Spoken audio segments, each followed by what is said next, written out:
The killings in the Pakistani capital on the 26th of November of unarmed Pakistan Tehreek-e-Insaf protesters is slowly making its way into international news.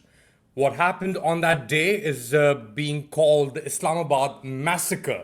But while there is evidence to suggest that Pakistan's armed forces engaged in direct live ammunition firing on unarmed demonstrators, on the other side, the regime led by Military Chief General Asim Münir is adamant that no killings took place, that in fact the protesters fired on security forces, resulting in the death of security personnel as well as protesters. Now, there's nothing to verify these claims. On the other hand, there is mounting documentary evidence, video footage shot with cell phones that suggests that there was relentless firing into the crowds from positions of the security forces. To get an international perspective on what this means for Pakistan, what this means for international law as far as these incidents are concerned, we're joined by Professor Ashok Swain from Uppsala, Sweden. Thank you so much, Professor Swain, for joining us. First, let's get your reaction. What do you make of what has happened in Islamabad on the 26th of November? Thank you for having me. I think the situation is getting worse by day. What is happening in Pakistan? It's some things which has been for the almost 2 years. The political uncertainty has been there, and there is no way. I haven't seen any time in the Pakistan history, even if we go back to the 1971, where the military has been or army has been so uh, not trusted by the Pakistani people.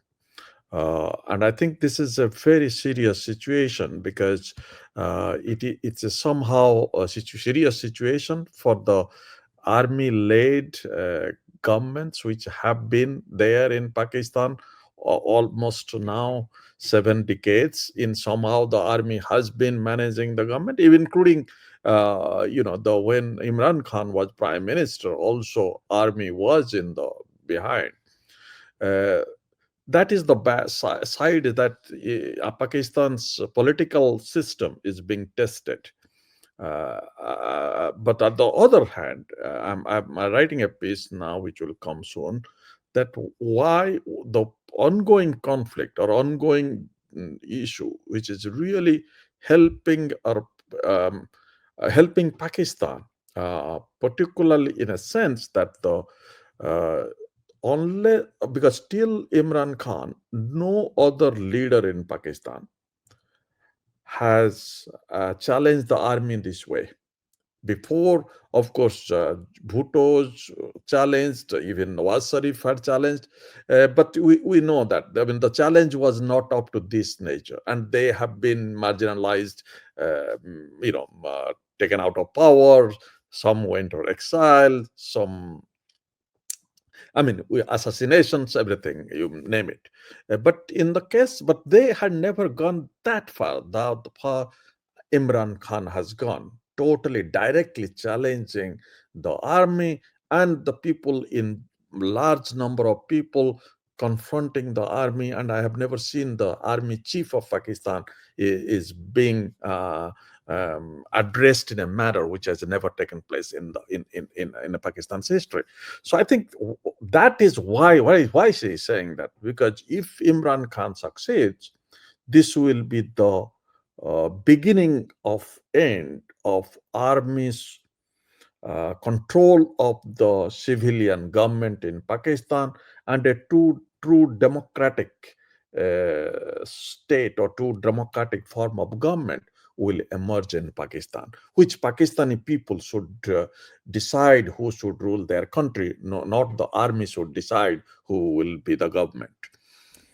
Would So you saying say that, I that think, yeah, Yeah, sorry, would you please. say that what has happened, sorry to disturb you, would you say what has happened in Pakistan over the past 2 years, leading up to the 26th of November, first, is it unprecedented? And secondly, the army's role has been an extension of foreign powers, foreign policy, mainly the United States. Yes, it has been. I mean, because I think the army intervened, or at least the because our army was supporting Imran Khan before, but the army's withdrawal of the support to Imran, and by doing all kinds of trickery, removing him from the power, then. The way they made the election, which was a sham election, not able to, you don't give the party candidates to contest, you keep him in jail, you don't give them the party symbol to contest, and so when the election took place, despite the election it was in that condition, his party people, independents, also won quite a large number of seats, which is unthinkable in him. So there is a large support Imran. Uh, I think this is, but the why army went that far to keep Imran Khan out of power. There is some, one side is that is a personal, because they realize that they need to keep power in their hand, but also at the same time, there is the United States was not very happy what is going on, or how Pakistan, particularly after the Afghanistan Taliban withdrawal, or American withdrawal from Afghanistan. So they were not happy with the Imran Khan, and how they wanted to remove him, and that's what which took place with the help of the army.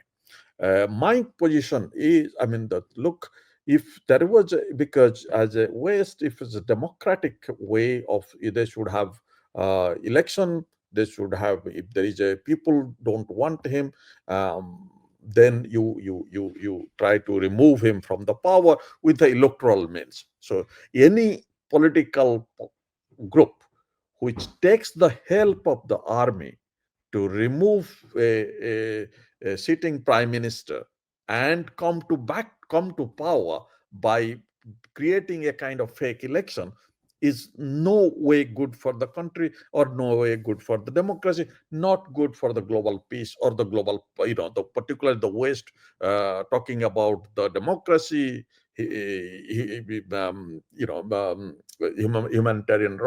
human rights, human minority protections, all these things, which are you cannot do that with the help of a military control coup and creating a regime of your own. We're talking about a country of 250 million people. We're talking about the world's sixth most populous country, essentially, the world's only nuclear Muslim state, in a neighborhood where democracy, majoritarianism has flourished. You yourself are from India, and I know how the Modi government has treated you and other dissidents as well. But when you compare India and Pakistan, 80 years later, isn't India in a much better place than Pakistan? You see, India had progressed quite well in many ways. Of course, politically, there has been a politically a regression has taken place in India, as we discussed, because of the majoritarianism, but the democratic structure or the institutional wise, India was far ahead. 10 years back, if you would have asked me, the India was far ahead of the Pakistan. So there has been institutional decay has taken place because of majoritarianism in India. But talking about the global positioning,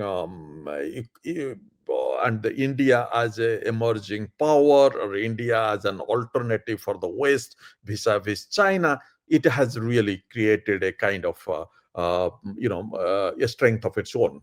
Uh, and so that's of course true, but at the same time also economically, if we look at it, India is a much better position than Pakistan.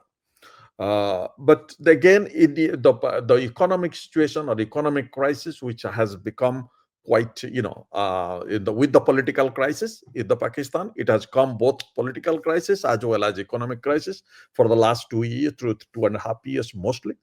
But also because usually people try to uh, uh, compare India's economy with the Pakistan's economy. India is 7 times bigger also. So we need to realize the country, because India or Indian majoritarian groups, they always want to compare with Pakistan because they think that they can, but they forget that it is actually 7 times bigger. So I think we need to realize that. But I think, yes, you are right. In the political front, uh, India has gone quite, but I think, but India, of course, the military is not. I mean, I might be a critic of Modi, but military is not playing the. Military is not the one who is making the government or on the back. And I will never. I mean, sometimes people ask me that why I do.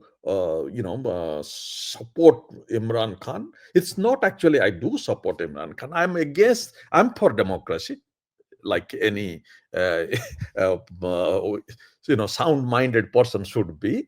I'm for democracy. People should have the right to vote for and elect their leaders, and no democracy will be democratic or remain democratic or improve democratization if you take the help of the army or military. And where it was, they removed him with the help of our army, removed him. So that's what is a very undemocratic act. And not just the army removed him, but the sequence of events that have followed since. After his removal, the stealing of the public mandate, then the changing or the gutting of the constitution, the gutting of the courts to preserve that mandate theft, and then the killing of unarmed protesters. There's a sense in the world that Pakistan is irrelevant, that it doesn't have any relevance left. Like India, part of BRICS, part of SCO, part of all these major economic hubs, India can stand on its own. But Pakistan, because its economy is structured around the military, cannot progress. True. I think that has happened in a sense that it's because of the political instability, economic instability has come in. Of course, then the economy needs to be much more global, particularly in the globalization part of globalized economy. Pakistan has to remove out of this kind of controlled economic structure which has been there. But also, I think, look, this is the kind of things you cannot have a combination of a theocratic state, non-democracy, military controlled, and serious security issues, internal security issues, forget about external security issues. And you will have and neighborhood is not a really friendly neighborhood. And you expect the country's economy to grow. So for country's economy to grow, you need a political stability. But the thing is, those who are saying that look, they are now looking at the protest, because as I see in the media in Pakistan is more of that, um, that we must have the political stability for the economic growth. But why? Who destroyed the political stability?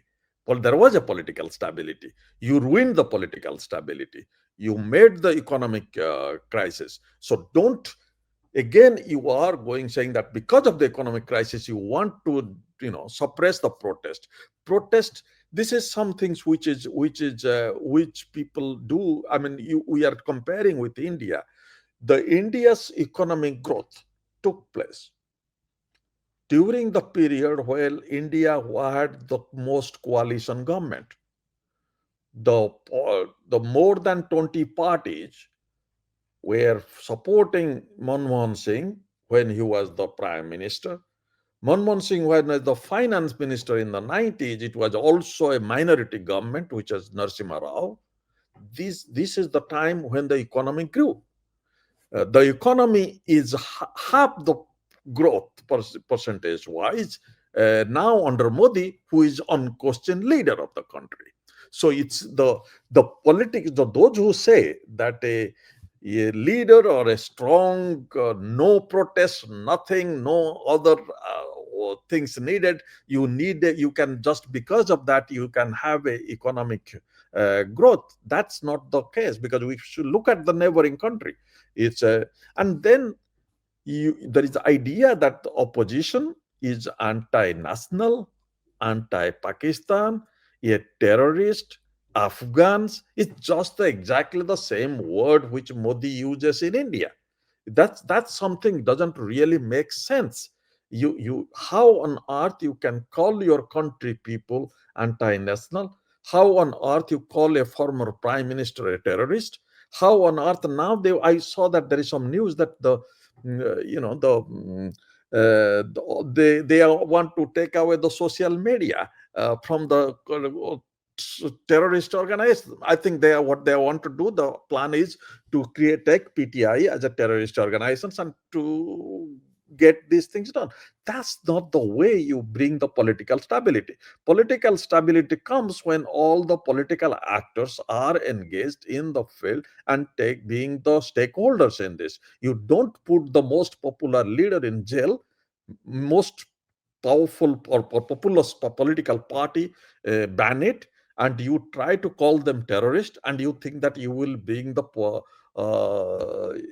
political stability, and that's what you need for the economic growth. That won't to happen. You mentioned, how they're gutting or trying to control dissent in social media. The X platform has been banned in Pakistan since February. They've installed a Chinese firewall that has gutted all social media activity, as well as internet speeds and access. Businesses and daily wage earners that rely on social media, deliveries, and so on and so forth, their businesses gone. IT professionals who were working independently or as part of other media or social media companies, their business is gone. Business is being transferred outside of Pakistan to India, Vietnam, and the Philippines. So, for the sake of this manufactured social stability, they've gutted the internet. And by gutting the Yeah. internet, they further gut the economy.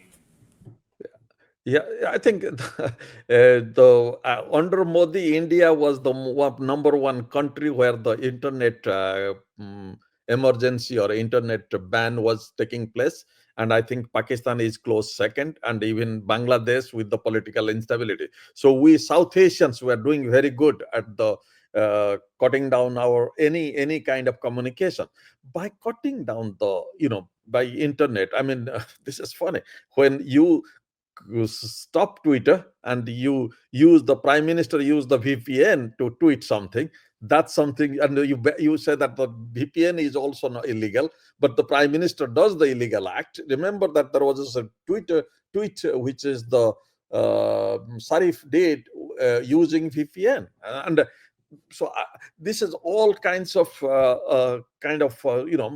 things which you expect these things to happen in the banana republics. Unfortunately, the whole world is getting into the banana republic type. So but it's no way you, as I mentioned, in this kind of situation, you cannot really keep on suppressing people.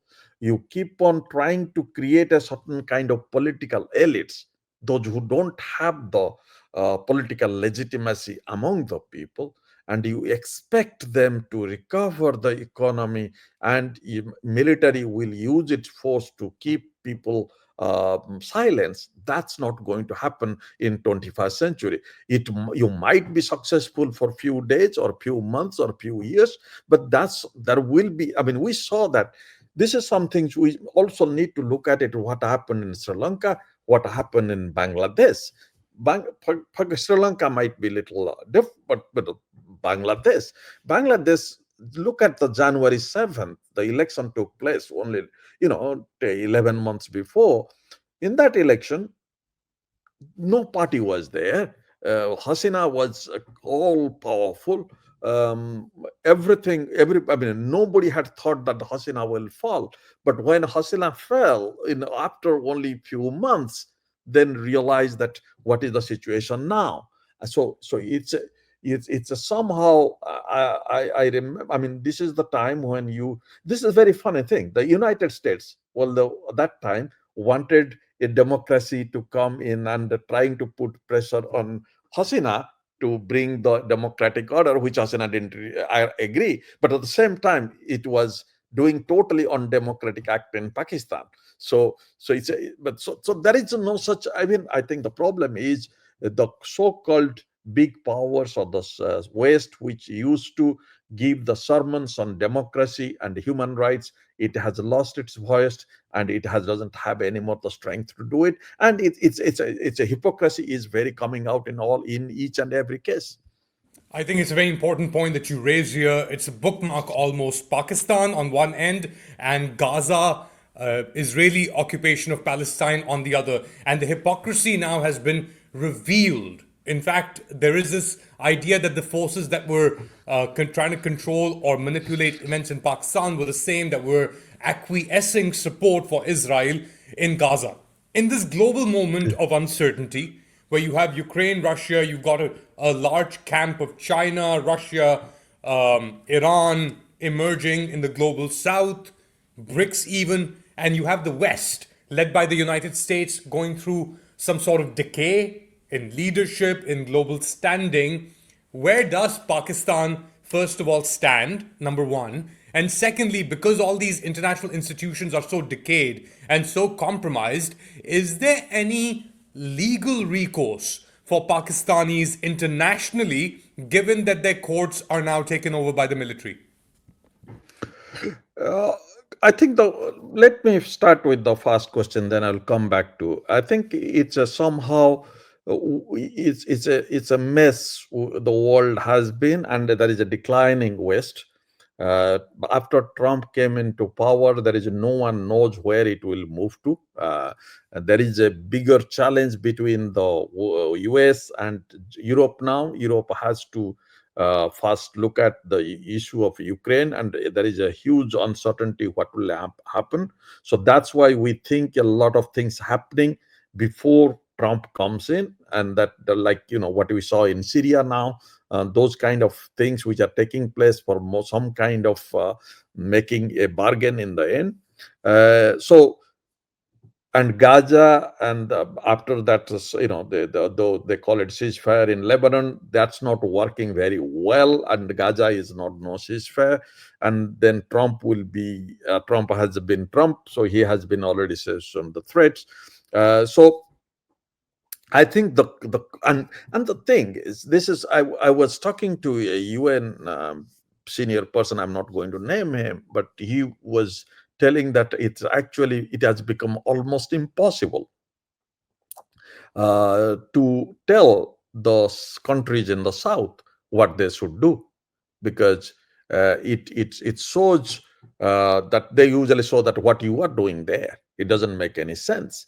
So how on earth you are telling us to do something or do this way? And so that's why I think what has happened is gradually we are reaching here the so-called liberal order, which was based on the certain kind of principle or certain kind of at least a facade of principle, that has totally gone. So there is no moral compass in the world which is supposed to be there. So just a couple of weeks back, the South Korean journalist, which was also asking me, and I gave a big interview with the South Korean journalist, and I was telling them how they can behave as a moral superpower, moral power. But look at it now, there is a coup. I mean, this is something. So it's going on in a scenario that it's very, very tragic. So the global scenario, and in this context, Pakistan would have, because in this kind of situation, I think the China will be emerge as a very stronger power. Russia is declining because of the war. It's a China which is the real force. China is benefiting because of this war immensely. And I think this is how the countries, those who are in the right side of the power, will be somehow would have been getting the benefit. But I think Pakistan under this, first of all, it has a huge political instability. It is now the whole world known that what is happening in Pakistan. that it is not that the government or the party is not in full control. And considering the economic crisis, there is no way Pakistan can play its part in the global power politics. So I think it's a somehow you need to have a political stability to get certain kind of economic foundation on, and that once you bring that kind of situation, then Pakistan will able to play a kind of role which is expected, and the way it could be actually a go-to, which is was a, remember, Pakistan was the key for the US to make peace with China. So this is where Pakistan could have played a much better role, but I think Pakistan needs to be getting into that kind of first to get yourself into the place. The other thing which is happening, which you asked, that how the people outside Pakistan can do what is happening. I think the International Criminal Court, the ICC, is in a very peculiar position, which I think is something whether it will do or die situation for ICC, because ICC has, of course, it took very short time to create or to issue an arrest warrant against Putin. And then it took long time to issue arrest warrants against Netanyahu and Gallant, and of course the Hamas guy. But nobody cares about the Hamas in this context. So what is happening here? That the bigger power, because for the first time, because Africans were always saying that, oh, you have created ICC for us, so it doesn't. And then when it went for the Putin, then of course the West was very happy. And now when it comes to Netanyahu and Gallant, then I think it's a very big situation. So I think by doing this, ICC has really strengthened its position of neutrality. For the first time, it has taken a strong ally of the West and so-called democratic ally to the issue the arrest warrant. And even the countries, several countries in Europe, including France and also in Canada and in UK, they have said that, look, they will abide by the ICC rulings. So I think in this situation, ICC is in a position probably to get back certain kind of thing, that it is not only for the black, poor Africans. It is it is there to really make justice to everyone. So I think in this context, there is a point that you can really bring into it through the help of certain kind of country support. You can bring it to the International Court of Justice or International Criminal Court, these kind of cases.